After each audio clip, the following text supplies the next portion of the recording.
ఈ మాఘ అమావాస్య నుండి నేను చెప్పేటువంటి 3 రాశులకి మహర్దశ పట్టబోతుందండి. మెయిన్‌గా వృషభ రాశిలో జన్మించిన, తులా రాశిలో జన్మించిన, మకర రాశిలో జన్మించిన ఈ 3 రాశుల వాళ్ళకి మాఘ అమావాస్య నిన్న భౌమ అమావాస్య నుండి వీళ్ళ జీవితంలో కొన్ని చేంజెస్ వస్తాయి.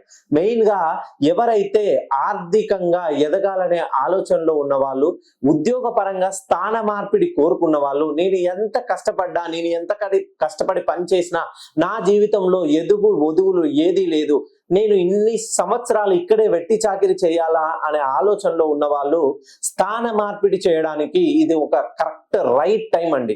మీరు వృషభ రాశిలో జన్మించిన, మరియు తులా రాశిలో జన్మించిన, మరియు మకర రాశిలో జన్మించిన ఖచ్చితంగా మీ జీవితంలో ఇంకా డబ్బు సంపాదించే సరైన సమయం వచ్చేసింది. ఎందుకనంటే ఇప్పటి వరకు మీ జీవితంలో ఎంత సంపాదించినా మిగులుబాటు అనేది లేదు. ఎప్పుడు ఏదో ఒక లోటు, అన్నీ ఉన్నా కూడా ఎప్పటికీ చిన్న చిన్న పొరపాట్ల వల్ల మీ జీవితంలో మీరు అనుకున్నటువంటి లక్ష్యాలని ఛేదించలేకపోతున్నారు. ప్రతి విషయంలోనూ, ప్రతి అడుగులోనూ ఆటంకం. ఎంత సహనంగా, ఎంత ఓపికతో ఎన్నిసార్లు కష్టపడ్డా కూడా విజయం అనేది మీ వశం అవ్వట్లేదు.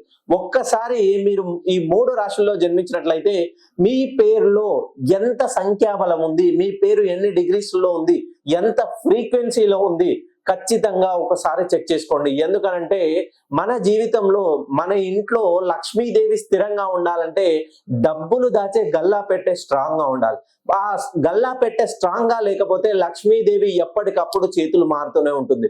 ఒక్కసారి జన్మతః మీరు ఈ 3 రాశుల్లో జన్మించినట్లయితే నన్ను పర్సనల్ గా కానీ ఫోన్ కాల్లో కలిసే ప్రయత్నం చేయండి.